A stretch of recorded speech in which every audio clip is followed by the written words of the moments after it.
which the user can control and interact with. Okay? So the components through which the user interacts with a machine. Okay? So we have controls. What are the controls? These can be the buttons, that you click, switches, handles even. These are also in a type of a control. Displays, we will talk about displays after, which are the digital screens. Any screen you see on any device, it's called a display. Okay? The interface is basically the control panel, which I just mentioned now. So the place where you actually press all and click the different components to interact with the device to give instructions. We will talk about these, each one separately in detail. Okay? Now, today we will start only with the controls. In next classes, we will talk about the displays, and after that about the interface. Each one of them have rules and guidelines for design. And of course, we simplified things for our class. In fact, it's more complicated, but only the most important things.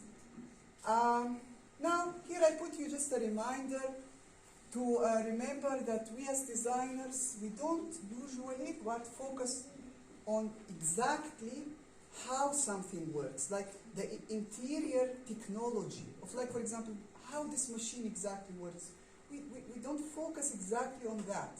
If you have general knowledge, it's good, but we don't focus on that. This is engineering, okay?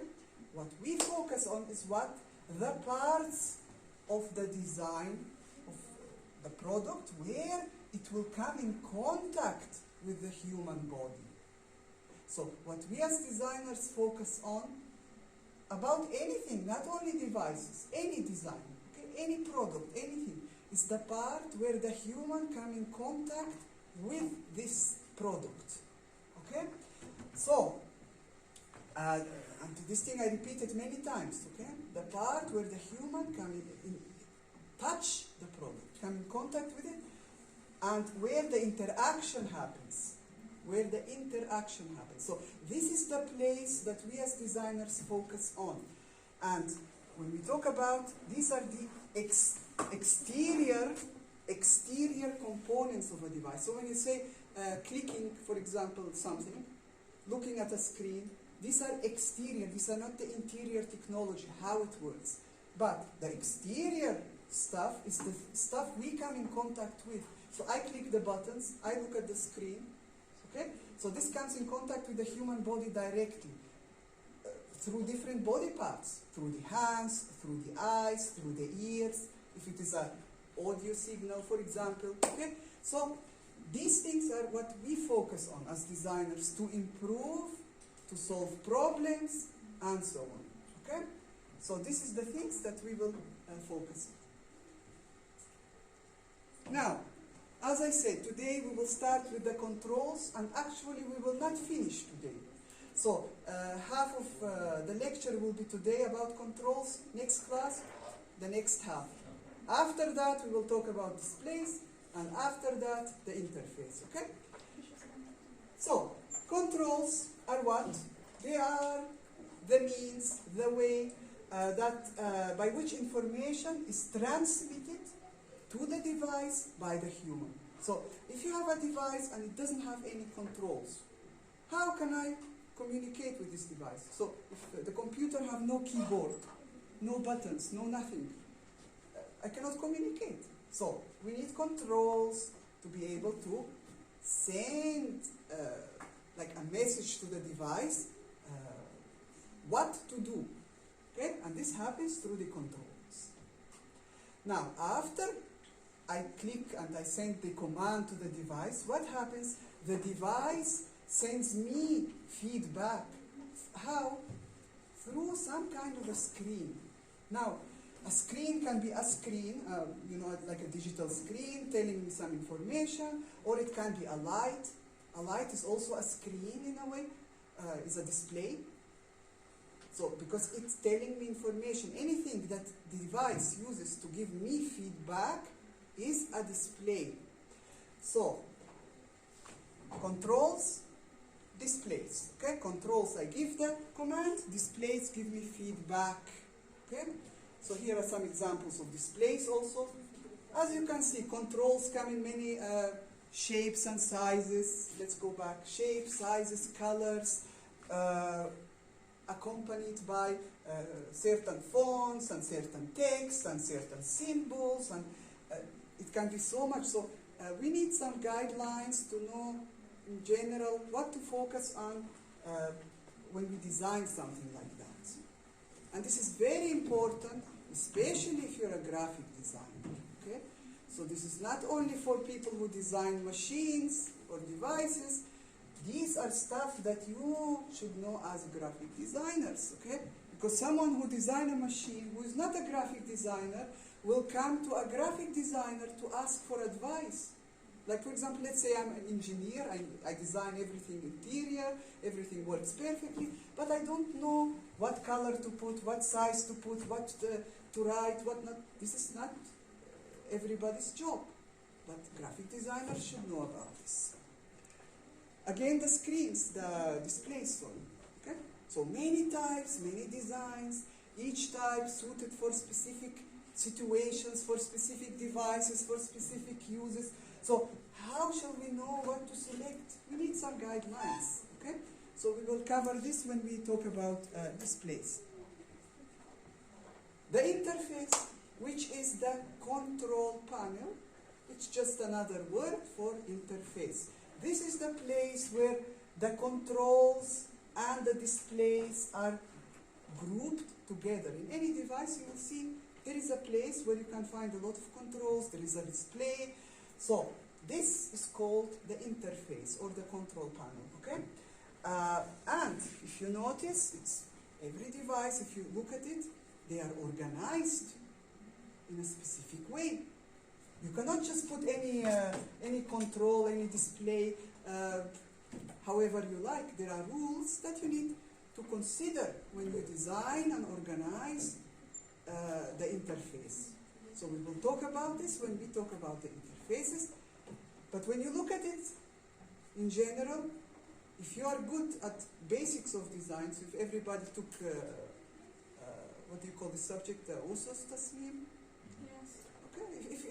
If you look at this, they are all made out of shapes, circles, squares, rectangles, and we have the color, which is an element of design, and we have this and that. So if you're good at dealing with this can help you a lot in actually designing anything. So the basic subjects you took are very important for this. So even though these are complicated devices, if you know the basics, okay, what are the basics of design? What are the principles of design? How can I organize the elements of design? This can already help you a lot. But now, with the ergonomics, we also have the human element. When you studied basics of design, you didn't study the human with the product. Now we have human with measurements that you need to consider. Also the use, because the device is used in certain environments, performing certain tasks, so it's a little more complicated. It depends on what you are designing, but here we have the human element. In reality, in every design you have the human element. Just by looking at a poster, look, this can be a poster on the wall. If I look at it, there is a human element. There is a human looking at it with the eyes. So if you choose the wrong fonts, the wrong sizes, the wrong colors, everything can become very confusing. Like I see in some of your reports. It was hell. I was looking, where is the assignment number? Not there. I read through the text. Even when I read through, I cannot recognize from where. Which assignment is this? Some students made disasters, you know. Yes, it was hell. So this is a kind of thing directly involved with the graphic aspect of the design, okay? So, let's continue. So let's focus on controls for today, only on controls with our discussion. So, usually in any type of control, which are the buttons basically, or handles, the hands and the feet are used, but sometimes you use the hands only, sometimes the feet is more suitable. So how can we know, should we design this control to be used by the hand or by the foot? So there is certain things you need to think about. For example, if you need accuracy, like, for example, can you do something accurate with the feet? The feet have a lot of strength, more strong than the hand, but if you want to do accurate work, like, let's say you're writing, it's much easier to write with the hand, the accurate work, than with the feet. So, so you have to decide if it's a device, you know, and you have to design the controls. Do I need a lot of force for this control? Do I need a lot of accuracy or not needed? So if I need a lot of force and my hands are too weak, the target group of users' hands are weak, then it's better to allocate the control to be for the feet, like the bicycle, for example, okay? Imagine if you had to rotate with your hand the pedals. It will be so difficult, but the legs are stronger. So, you need to understand what is weaker, what is stronger in the human body, what can do accurate job, what is less accurate, and allocate the control to be either for the hands or for the feet. Also, when you have continuous mean I have to do something again and again and again and again. If this becomes too much, maybe you can allocate it for the legs, because the legs are stronger in this. Like the pedals. When you pedal a bicycle for a long time, it can become very exhausting.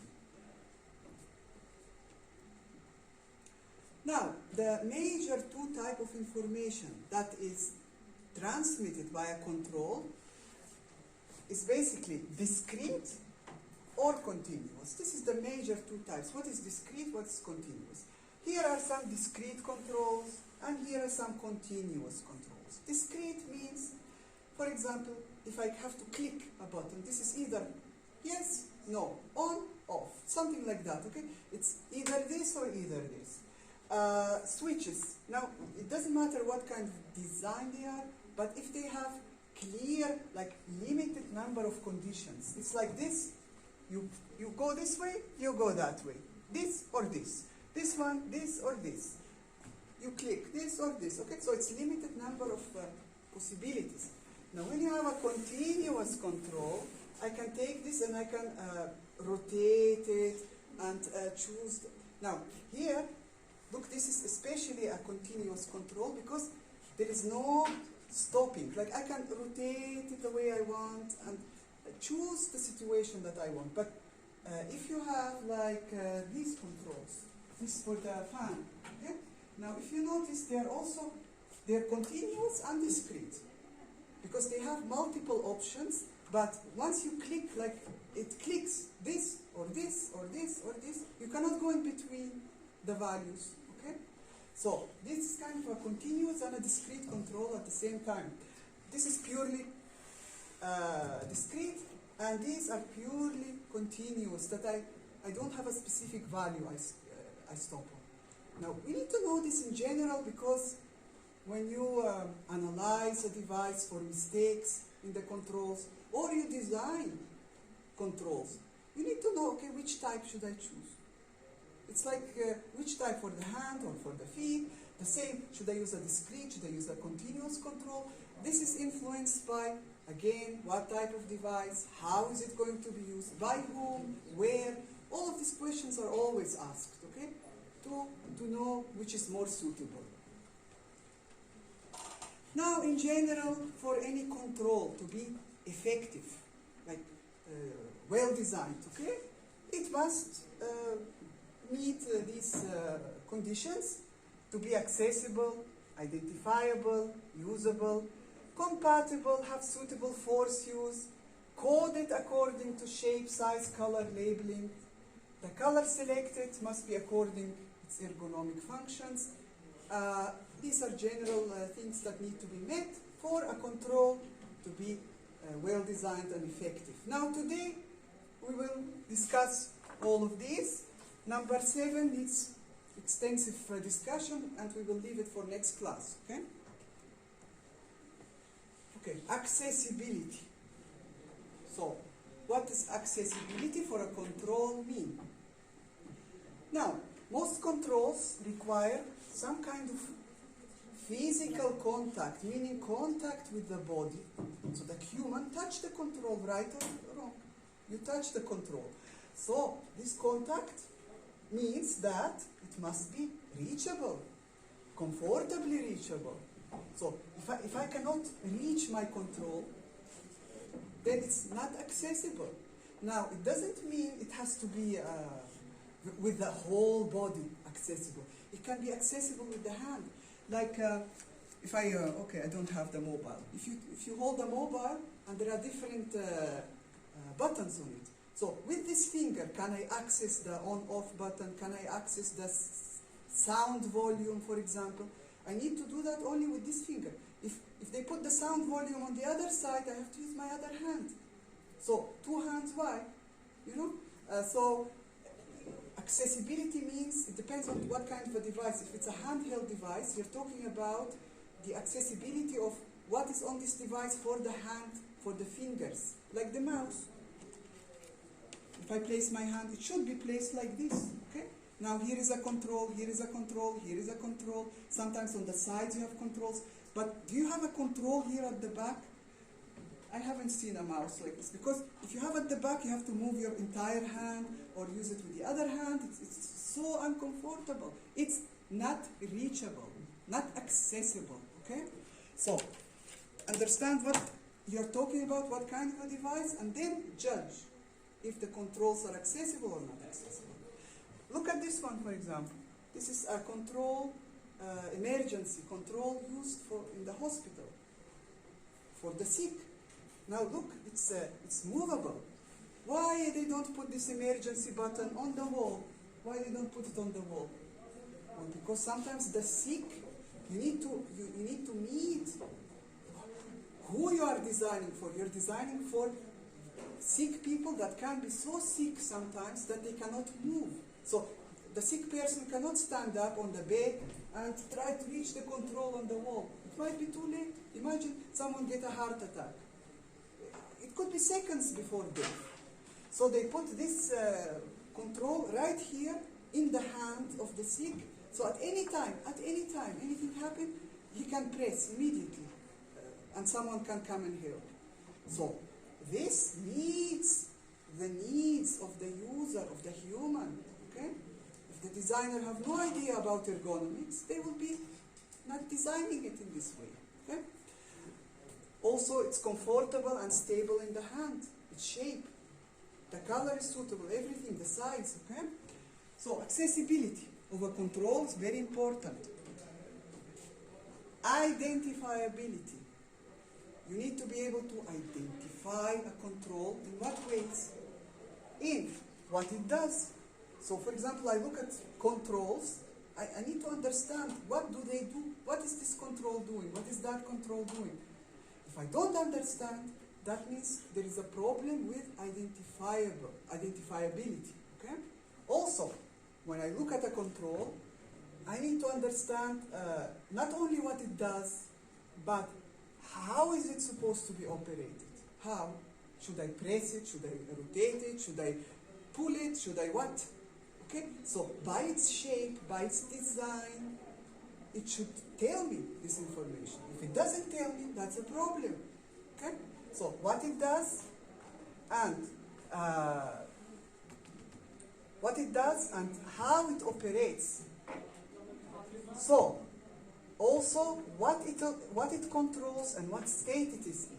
Like for example, is the machine working or is it off? Or what is happening? Is there something wrong going on? So again, the control should give me some kind of an indication of the state of the device. Okay? So these three things can make something identifiable or not identifiable in general. Now look at this oven, and where are the controls? Here. These are the controls. Now if you look at them, all have the same shape, the same size, the same color, and when you first look at it like this, not the details, you will not know. You will not know, okay, which control is for which place, and so on. But if you notice, they are divided. Like these three are put here, then there is space, then they put these two here, there is space. Why is that? Not for beauty, for function. Okay? So that it tells me, okay, these three are maybe going on, something is controlled from this side of the machine. These three control something from here. These two, what? Okay? Now, if you look closer, even though all have the same shape, the same size, maybe you can see text. Maybe you can see small dots sometimes, you know, telling you, okay, this is for this, for example. This is for this. This is for the oven. This is, so, text, symbols, any of these can also help identify what is this control for. So, alone a control just by having a shape, a color, is not enough sometimes, okay? So you need to add text, you need to add a symbol maybe. It depends on what it is. Another thing, if you look at these controls, can you know how to use them?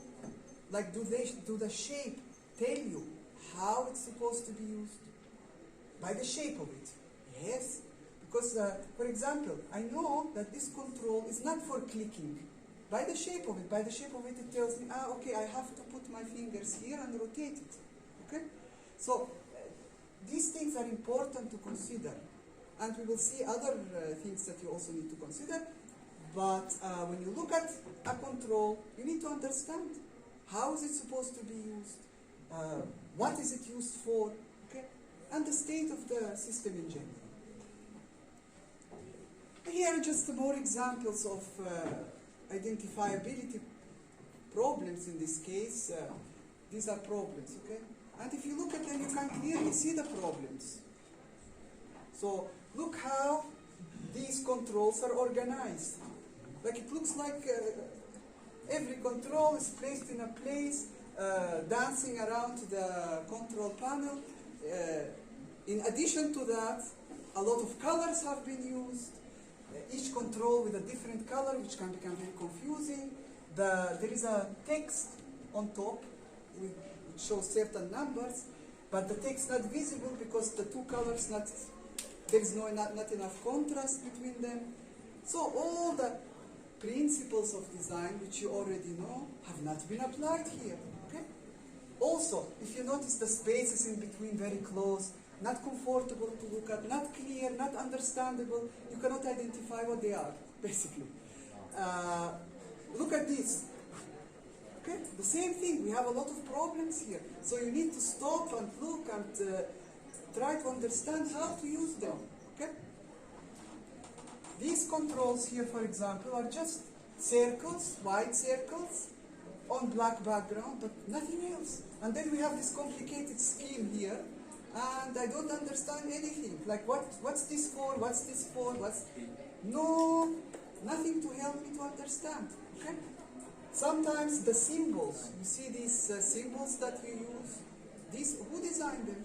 Graphic designers. So if they are not clear, I can look at a control and not understand. Okay, here we have a symbol which is not clear what it is. Here another symbol, the opposite of it, not clear. Here we have no symbols. Why? So it can become confusing. How it's organized, the controls, the organization, the colors, the shapes, the fonts, the symbols, all of these things can create either a good design or a bad design for controls. Usability is another thing you need to be careful about. If you cannot use a control, for whatever reason, like for example the designer did not make it the correct size for the finger. So for example I have to rotate this, but it's so thin that I cannot hold it in my hand. It will be a problem. So it becomes unusable. So a control, whatever its tasks that I have to do with it, needs to be usable. Look at this, for example, this device. A foot pump for the car. Now, if it was designed for the hand use, I have to pump, you know. it will become very unusable because it will need too much force and too much strength when I can do it easily with my foot. Okay? So if the designer made a mistake with this, allocated it to the hand instead of the feet, it will be a problem. Here, this watch, full of problems, okay? Not visible, not clear, too much colors, a small space, and when you click something with a little bit bigger finger, you can easily click something by mistake because it's by touch, and so on. So anything, controls or another type of design, if it's not usable, it's a big problem. So it doesn't fit with the tasks, it doesn't fit with the human body. All of these things are a problem. Compatibility. The control should be operated in the way people expect it to operate. This means this directly related to what type of control is it? Because each type of control is designed in a different way, depends on what is it for, what kind of a device, what am I controlling with it, okay? But it should operate the way I expect. For example, this door handle. When I go and open the door, I expect it to work by pressing down and like this. I don't expect it to work pressing up. So if I designed it to be up instead of down, many people will find difficulty in understanding this. Now, this doesn't mean that I cannot design a door handle that goes up to work. This doesn't mean that if I design it, it's a bad design. It depends for what circumstance I'm designing. So, if I design my door handle for my home, for the outside door, to work by picking it up instead of down, pressing, for security and safety reasons. Because anybody will think, okay, it should work that way. But if it works the other way, it works against what you expect. So it's more safer. But do we need that for this classroom door? We don't. Okay? So, again, you cannot judge something. It's a good design, bad design, straight away. You need to know what is it designed for. Okay? So, but in general, when we talk in general, anything you design, now we are talking about controls, but anything, okay, should go according to the natural expectations and natural movements of the human body. It's very important to understand this. So, for example, if I have a control that rotates, instinctively I will think that if it rotates, for example, clockwise, that it is to increase maybe something. If it rotates anti-clockwise, maybe to decrease. So you need to understand these things to design something correctly for the human. Okay?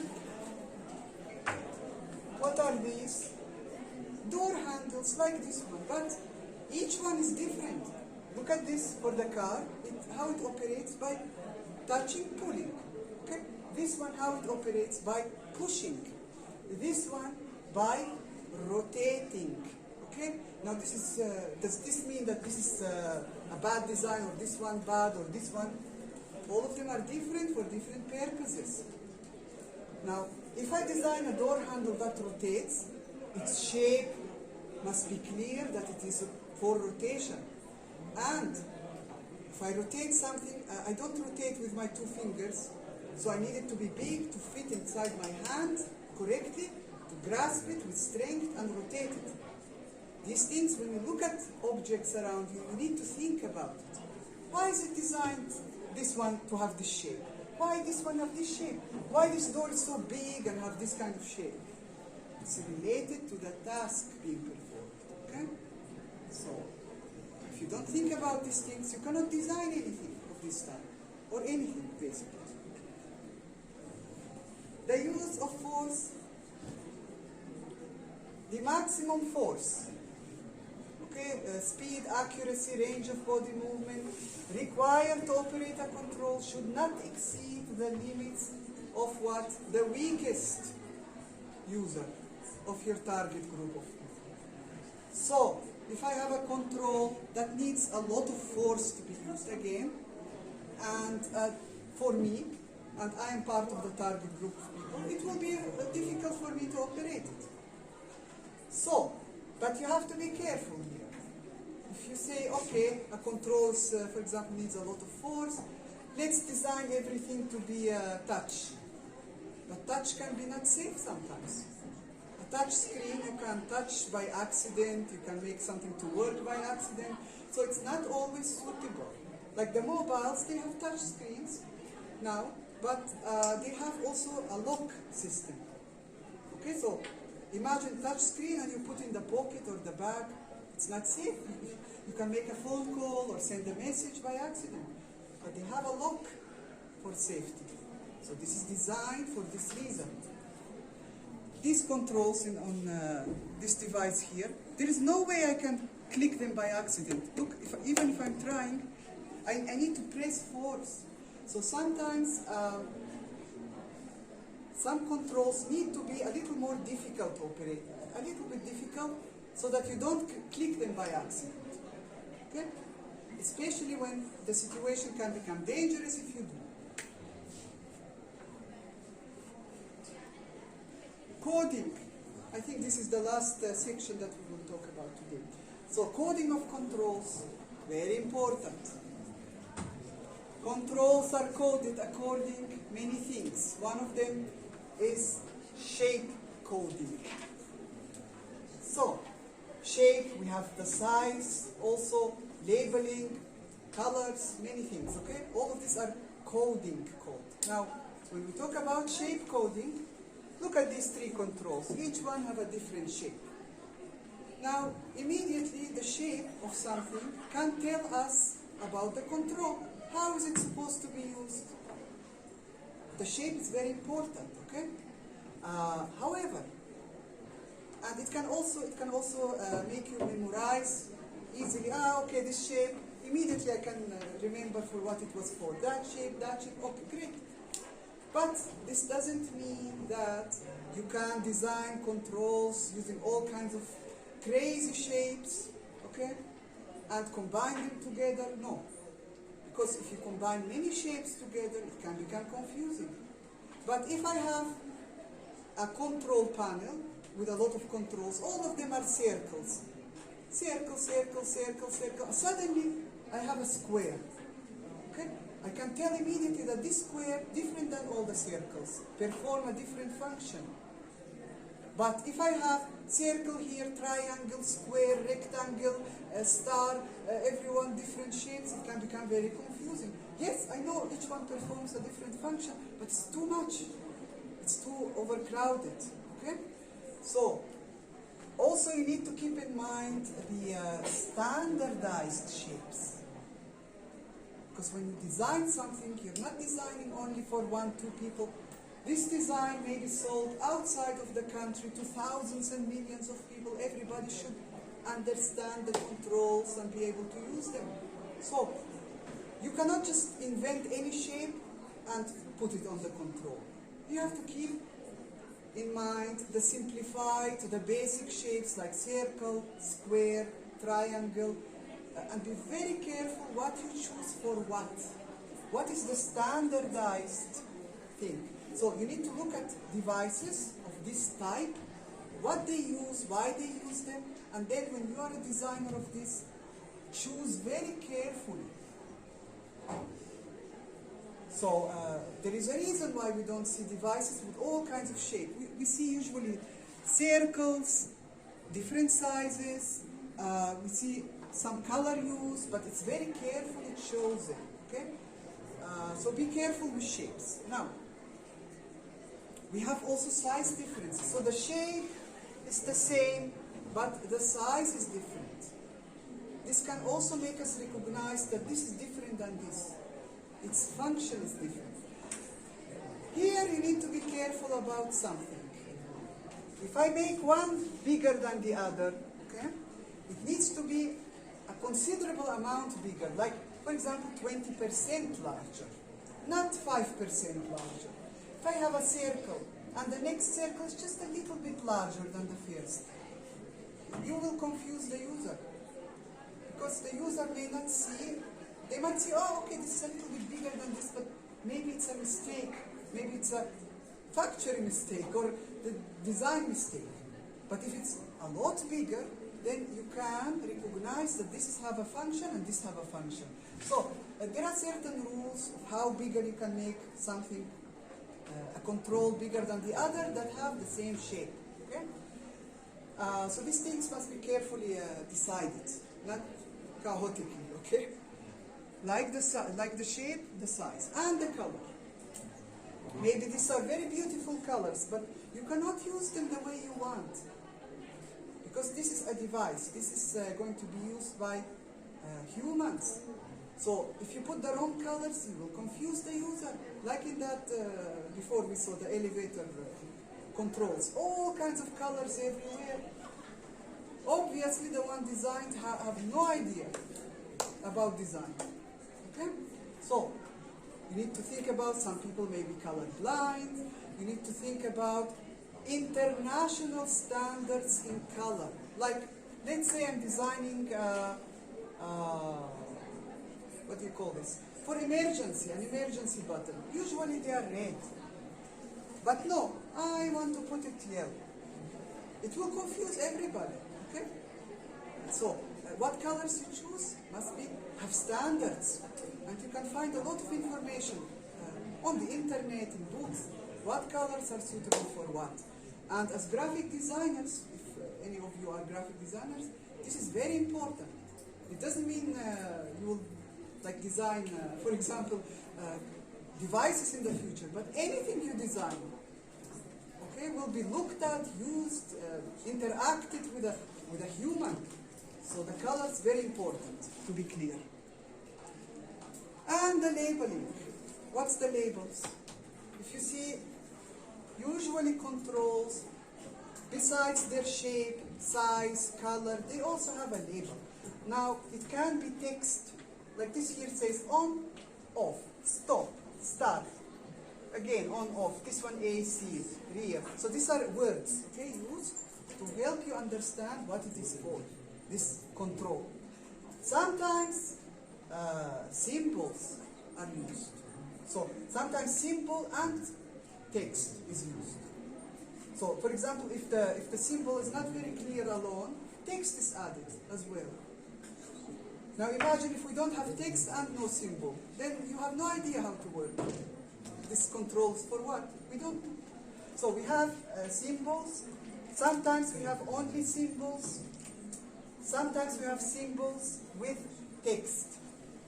So you need to be like understand what is it that you're designing, what kind of control, and do I need, is it just enough the shape and the size and the color tell me everything, or do I need to add text, do I need to add a symbol, okay? Now, if controls are to be labeled, okay?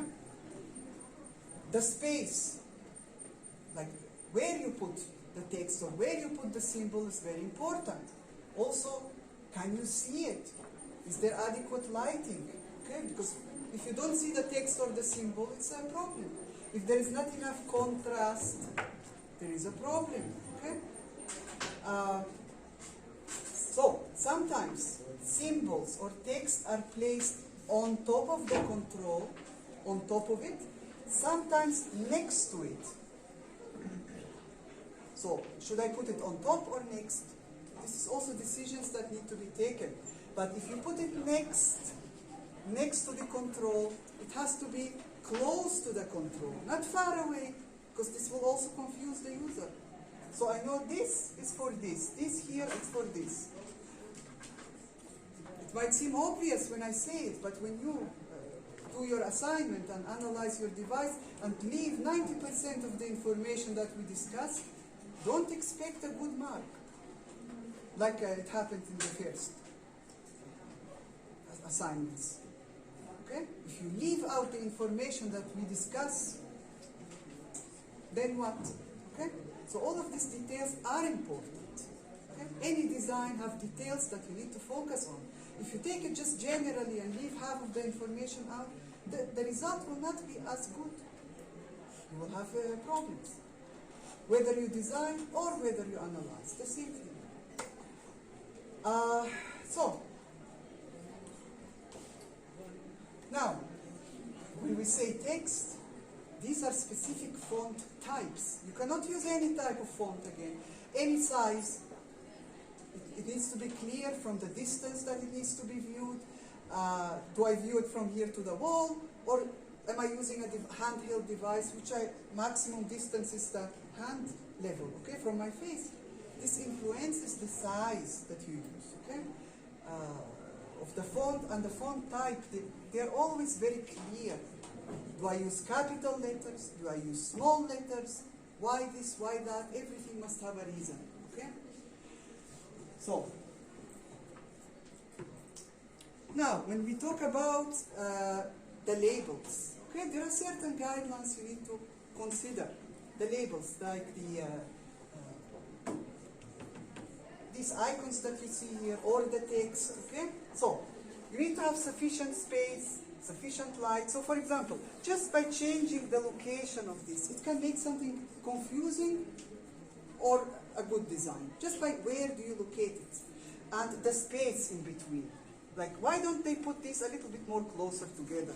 Or make them a little larger, or a little smaller? So everything influences the final result, okay? So sufficient space, sufficient lighting so we can see it. The colors sometimes influence this as well.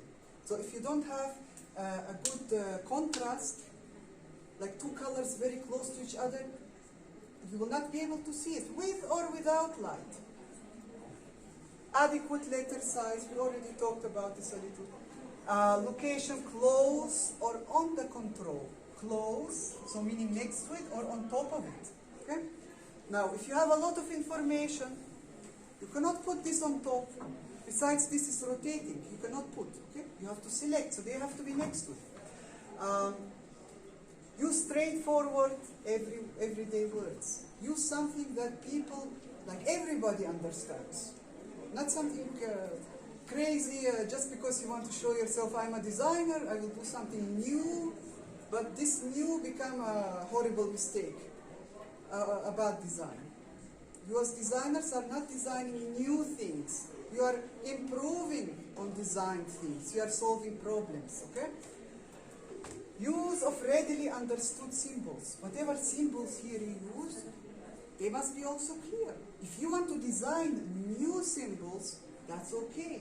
But they must be clear, not confusing. Okay? Now, most products have a logo. Okay? Almost everything have a logo. And this must be kept away from the controls. Like, these are the controls here with the symbols, with the text here also. Look, the logo are kept away from it, so it doesn't cause confusion. Okay? Also, the information being restricted to the meaning of the control. So please, what you put information on the control or next to it, it has to be only the meaning of what is this control used for. Nothing extra. Don't put extra things just for decoration. Okay? In any design, most of the designs, you need to simplify as much as possible. The more you simplify, the more clear it becomes, the more quickly the viewer can understand. But if I put a symbol here, and I put a lot of decorations here, and other things that maybe you confuse the viewer. Okay? So, only what it means, this is what you show. Okay? Limit the use of color. The same thing with colors. You should limit as little as possible. Now, if you choose a color, it must have a very specific reason. Okay? Specific reason. Not to put here red, here yellow, here blue, here green, here. Okay? No, because it looks beautiful. Or I like the pink color, I will make them pink. Okay? That's also a bad idea. Nobody asks what you like. What is the target group of people going to think when they look at it? Do they understand it? Do they know how to use it? Will they like it? Okay? This is the things you need to ask. Don't display non-essential information. Again, don't tell me information which I don't need. It's not only the essential things shown, because we need to simplify the design as much as possible. Don't label any control which is obvious. Like for example, this is a steering wheel. You don't need to write a steering wheel or put a sign on it, because the shape of it, the location of it, everything tells the user this is a steering wheel, okay? And you use it by rotating to drive, for example, a car. You don't need a label for it. So if you don't need a label, you don't need text, don't put it, okay? But if you have a lot of controls, like this situation, and you remove the labels, you remove text, it will become not clear. What is this? Okay, all of them have the same shape, the same color. I don't understand. We need explanation, okay? So, with all of this coding, like the shape, the size, the color, the labels, you need to be very careful what you choose and why. Now, since we are not designing in this class, we are analyzing. So when you analyze your device, all of these things that we talk about, you need to look at the device and analyze it, explain it. Is it do you think it's a correct or a not correct decision? And have a reasonable logical explanation. Okay? What is the device? What is its function? Who is the user? Where is it going to be used? I don't need to write you all of these things down in the assignment page. Because if I write them all down, it's like giving you the lecture all over again. So in the assignment slide, only general points are written. But that doesn't mean you should ignore what we discussed in the lecture, like some of you did in the first 9 assignments. Some of you did not even follow the points in the, just take something from the internet, copy-pasted it, talk about things that I didn't even ask, not related to our lectures. So it was a disaster really, and this is 2/3 of the class. 2/3 had disasters. Only a few students did a good job from this class. Yes?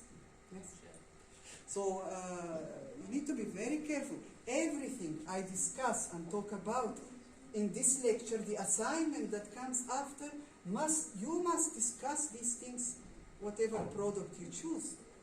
So if I ask for a device, the device you choose, you must discuss everything about the controls that I talked about. Not only the 1, 2, 3 points, the general points in the assignment page, and you discuss them according to your brain, not according to what you should talk about, what we discussed. The last thing, okay, I think we are finishing soon. When you design anything, not only controls, you should not forget the anthropometric measurements of the target group of people.